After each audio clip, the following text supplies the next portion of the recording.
Please. പ്രിയമുള്ള സുഹൃത്തുക്കളെ, ഓച്ചന്തുരുത്ത് ഓമന തിയേറ്റേഴ്സിന്റെ ഈ വർഷത്തെ ഏറ്റവും പുതിയ നാടകം പോ അണ്ണാച്ചി പിന്നവാ. നാടക രചന ഓന്തുണ്ണി ഓച്ചന്തുരുത്ത്. ഗതാഗതം ഓച്ചന്തുരുത്ത് ഓന്തുണ്ണി. ഈ നാടകത്തിന്റെ ഏറ്റവും വലിയ പ്രത്യേകത പഠിക്കാൻ പറഞ്ഞാരാ? ഈ നാടകത്തിന്റെ ഏറ്റവും വലിയ പ്രത്യേകത, ഈ നാടകത്തിൽ മെയിനായിട്ട് അഭിനയിക്കുന്ന 4 നടന്മാർ വന്നിട്ടില്ല. അതിനെന്തിനാണ് അടിച്ചത്?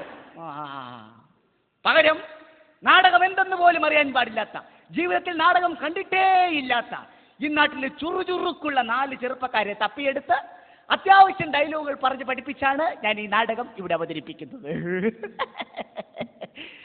ഈ നാടകത്തിന്റെ സംവിധാനം ഓന്തുണ്ണി ഓച്ചന്തുരുത്ത്, അതായത് ഈ ഞാൻ. അടി. നാടകം ആരംഭിക്കുന്നു. മുതലാളി മുതലാളി രംഗത്ത് മുതലാളിന്ന്. നീ എന്നെ ചുമന്നുടുപ്പ് തള്ളി വിടാണ് ഇങ്ങോട്ട്. ഇങ്ങോട്ട് വരില്ല, അങ്ങോട്ട് പോ അങ്ങോട്ട്. മൈക്കിലേക്ക് വരാൻ. നാടകം പൊളിക്കല്ലേ ഇവനൊക്കെ നാടകവും പൊളിക്കും. ഇങ്ങോട്ട് വാ. ഡയലോഗ് ഓർമ്മയിട്ടില്ല, ഒന്നും തെറ്റിക്കരുതിട്ടാ. നേരെ നിക്ക്. ചിരിക്കുന്നു. അയ്യോ, പഴം പുഴുങ്ങിയ ചിരി ഇരിക്കാനല്ല പറഞ്ഞ, അട്ടഹസിക്കുന്നു. എന്താ അട്ട? ആട്ടല്ലെന്ന്, അട്ടഹസിക്കാൻ. എങ്ങനെയത്? അടിപൊളി. അത് ഇവിടെ പറഞ്ഞാന്ന്. ഉലാത്തുന്നു. ഉലാത്താൻ എങ്ങനെയത്? എടാ നടക്കാൻ. അത് പറഞ്ഞ പോലെ കുലാത്തുന്നു. നടക്ക്. അങ്ങോട്ട്. സ്റ്റില്ല്. എന്റെ ഈ പുള്ളിയുടെ പോരണം. എടാ ഫോട്ടോ എടുക്കണ കാര്യമല്ല, സ്റ്റില്ല്. അനങ്ങാതെ നിൽക്കാൻ. മകള് വരുന്നു. മകള് ഞാനാ? എല്ലാം നീയാണ്. മകള് വാടാ പോടാ. നീ അച്ഛനാണ്. അച്ഛനൊക്കെ മോളാണ്. പെണ്ണ് വരുന്ന പെണ്ണ് തള്ളി വിടാവൻ ഇങ്ങോട്ട്. പോടാ ഉത്തരിച്ചിട്ട് ബാബാ വേമ്പാ. ഡയലോഗ്. രക്ഷിക്കണം മുതലാളി, രക്ഷിക്കണം. 3 വട്ടം രക്ഷിക്കണം മുതലാളി. പെണ്ണുമ്പിള്ള അതല്ല പറഞ്ഞ 3 പ്രാവശ്യം പറയാൻ. രക്ഷിക്കണം മുതലാളി, രക്ഷിക്കണം. രക്ഷിക്കണം മുതലാളി, രക്ഷിക്കണം. രക്ഷിക്കണം മുതലാളി, രക്ഷിക്കണം. 3. മുതലാളിയുടെ മുഖത്ത് പുച്ഛം. മുതലാളിയുടെ മുഖത്ത് എന്നാണ് പുച്ഛം? എങ്ങനെയത്? 3 കൊല്ലം മുമ്പ് ഇവിടെ ജോലിക്ക് നിന്ന ഞാൻ. 3 വർഷമായി ഞാൻ ഇവിടെ ജോലി നോക്കുന്നു. ഇപ്പോൾ ഞാൻ 6 മാസം ഗർഭിണിയാണ്. എന്റെ വയറ്റിൽ വളരുന്ന രാജുമോൻ എപ്പോഴും എന്നോട് ചോദിക്കും എന്റെ അച്ഛൻ ആരാണെന്ന്. അപ്പോൾ ഞാൻ പറയും, അയ്യോ ഞാനല്ല, നീ മാറി നിൽക്കുന്ന മുതലാളിയാണെന്ന്. ഇല്ലാത്ത ഗർഭത്തിന്റെ പേര് പറഞ്ഞ്. എടാ ഒന്ന് ആവേശത്തിൽ പറയടാ. ഇല്ലാത്ത ഗർഭത്തിന്റെ പേര് പറഞ്ഞ്. മുദ്രാവാക്യം വേണ്ട, പയ്യെ പറഞ്ഞാൽ മതി. ഇല്ലാത്ത ഗർഭത്തിന്റെ പേര് പറഞ്ഞ് മാന്യന്മാരെ ആക്ഷേപിക്കാൻ നോക്കുന്നത്. അക്ഷരത്തിന്റെ അക്ഷരം മാറ്റാൻ പറ്റുമോ? അങ്ങനെയല്ലേ എഴുതി വെച്ചേക്കണം. മാറ്റണം. മാന്യന്മാരെ ആ പറഞ്ഞതുപോലെ ആക്കാൻ ശ്രമിക്കുന്നത്. നിനക്കൊരു ഫാഷനല്ലേടി. നിലാവുള്ള രാത്രിയിൽ മാവും ചുവട്ടിൽ നിന്നെയും നോക്കി ഞാൻ കാത്തിരുന്നപ്പോൾ മുണ്ടും തലയിൽ മുല്ലപ്പൂവും വെച്ച് എന്നെ കാണാൻ ഓടി വന്ന എന്റെ അരികിലേക്ക് ഓടിയാണഞ്ഞ മന്ദസ്മിതമേ, നിന്നെ വാരിപ്പുണരുവാനായി എന്റെ കൈകൾ കൊതിക്കുകയാണ്. എല്ലാവരും നോക്കണ്ടോ? ആര്? ചേച്ചിയൊക്കെ നോക്കണം. മുതലാളി മാത്രം നിന്നാ മതി. അച്ഛൻ വരുന്നു. ഞാനാണോ? എല്ലാം നീയാണോ? പണ്ടാരങ്ങനെ അച്ഛൻ ഇങ്ങോട്ട് വാടക ഇങ്ങോട്ട്. എന്റെ ഷർട്ട് ഇട്ടുണ്ട് തന്നെ. എന്തല്ലടാ മുതലാളി വിളി കേൾക്കുന്നു. എടാ മീൻകാരെയൊക്കെയാണല്ലോ ഞാൻ നിർത്തിയേക്കണേ. ഓ ആൽഫ്രഡ് വിൽഫ്രഡ് ഡിസൂസ. ആരാണ്? Alfred Wilfred D'Souza. ഇത് ഞാൻ പറയില്ലെന്ന് പറഞ്ഞല്ലേ. പറയടാ. ഓ ആൽഫ്രഡ് വിൽഫ്രഡ് ഗോപി. ഗോപി അല്ല, പി.കെ. ഗോപി. വന്നതിന്റെ ഉദ്ദേശം 3 വർഷങ്ങൾക്ക് മുമ്പോട് ജോലിക്ക് നിന്നിരുന്ന എന്റെ മകളെ 6 മാസം ഗർഭിണിയാക്കിയ ദുഷ്ട, നിന്നോട് ഞാൻ പകരം ചോദിക്കും. എന്റെ മോളെ ഗർഭിണിയാക്കിയതും പോരാഞ്ഞിട്ട് ഒരാൾ പറയടാ.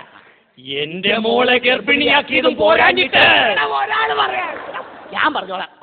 എന്റെ മോളെ ഗർഭിണിയാക്കിയതും പോരാഞ്ഞിട്ട് അട്ടഹസിക്കുന്നോടാ ദുഷ്ട. നിന്ന് അത്തള പൊത്തള പുട്ട. അട്ടഹസിക്കുന്നോടാ ദുഷ്ട. നിന്ന് ആ പറഞ്ഞത് ഹസിക്കുന്നോടാ ദുഷ്ട. ചാടി വീഴുന്നു. ചാടി വീഴുന്നു. എടാ ചാടി വീഴടാ. ചാടുന്നു വീഴുന്നു. മുതലാളിയുടെ മേത്തേക്ക് ചാടി വീഴാൻ. മുതലാളിയുടെ മേത്തേക്ക് ചാടുന്നു വീഴുന്നു. കഴുത്തിന് കുത്തിപ്പിടിക്കുന്നു. അമ്മേ എന്റെ ദൈവമേ, നിന്റെ അല്ല, മുതലാളിയുടെ കഴുത്തിന് കുത്തിപ്പിടിക്കുന്നു. അയ്യോ മുതലാളി തോക്ക്. ഞാൻ തോക്കൂല, ഇവൻ തോക്കട്ടെ. എടാ തോക്ക് എടുക്കാൻ. അയ്യോ തോക്കെടുത്തിട്ടില്ല. ഇവന്മാര് നാടകം പൊളിക്കുള്ളൂ. അവിടെ ഞാൻ കൊണ്ടുതരാം. അവിടെ നിൽക്ക്, ഞാൻ കൊണ്ടുതരാം. ഞാൻ കൊണ്ടുതരാം.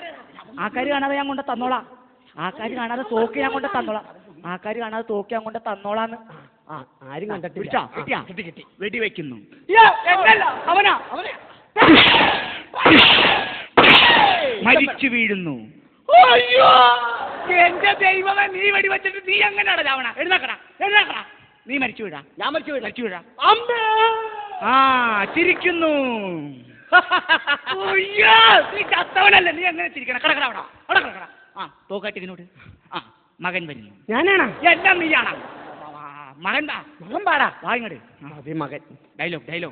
മുതലാളി, 3 വർഷങ്ങൾക്ക് കൂടെ ജോലിക്ക് നിന്നിരുന്ന എന്റെ പൊന്നു പെങ്ങളെ ഗർഭിണിയാക്കിയതും പോരാഞ്ഞിട്ട് അത് ചോദിക്കാമെന്ന് എന്റെ പൊന്നച്ഛനെ വെടിവെച്ച് കൊന്ന ദുഷ്ട, നീ നശിച്ചു പോകും. നിന്റെ വെടിയുണ്ടേറ്റ് ഇവിടെ മരിച്ചു കിടക്കുന്ന എന്റെ പൊന്നച്ഛൻ ഇത് എവിടെ പോയത്? ഇവിടെ എടാ ഇവിടെ ഉണ്ടാ. അവിടെ ഭയങ്കര ഉറുമ്പാടെ ഇറക്കുക. കാരണം ഞാൻ ഇങ്ങോട്ട് മാറിക്കണം. എവിടെയെങ്കിലും ഒന്ന് കിടക്ക്. ഡയലോഗ് പറ. ഞാൻ മാറ്റി പറഞ്ഞോളാം. ഉറുമ്പ് കടിയേറ്റ് സഹിക്കുക വയ്യാതെ ഇവിടെ നിന്നും മാറി അവിടെ മരിച്ചു കിടക്കുന്ന എന്റെ പൊന്നച്ഛനെ കൊന്ന ദുഷ്ട, നീ നശിച്ചു പോകും. എന്നെ പെങ്ങളെ സൗവർണികേ. വേമ്പ പെങ്ങളെ സൗവർണികേ. നിന്റെ അമ്മയുടെ തെറി മറിയരുത്. ഇല്ല, നിന്റെ അമ്മയുടെ അവസാനത്തെ ആഗ്രഹമായിരുന്നു മോളെ നീ ഒരു ഗർഭിണിയായി കാണുക പറയണം. അല്ലല്ല, കുടുംബിനിയായി കാണുക എന്നുള്ളത്. പറയൂ മകളെ, ഇതെങ്ങനെ സംഭവിച്ചു? ഡയലോഗ്. ഒരു തണുത്തു മരവിച്ച കറുത്ത രാത്രിയിൽ മുതലാളിയുടെ വീട്ടിൽ ഞാൻ TV കാണാൻ പോയി. ഏഷ്യാനെറ്റിലും കൈരളിയിലും സൂര്യയിലും കോമഡി ഷോ കണ്ടുകൊണ്ടിരുന്നപ്പോൾ പെട്ടെന്നാണ് മുതലാളി ഫാഷൻ ചാനലിട്ടത്. അരുതേ എന്ന് ഞാൻ ആവർത്തിച്ചു പറഞ്ഞു. മുതലാളി കേട്ടില്ല. എന്നെ നിർബന്ധിച്ച് ഫാഷൻ ചാനൽ കാണിച്ചു. പിന്നെ എനിക്കൊന്നും ഓർമ്മയില്ല ചേട്ടാ. ഇതിൽ നിന്നും എനിക്കൊരു കാര്യം മനസ്സിലായി. ഇവിടെ തെറ്റിയത് ഈ മുതലാളിയല്ല. ഞാൻ പറഞ്ഞില്ല. എന്റെ പൊന്ന് പെങ്ങളുമല്ല. ഇവിടെ തെറ്റിയത് ആ ചാനലുകാരാണ്.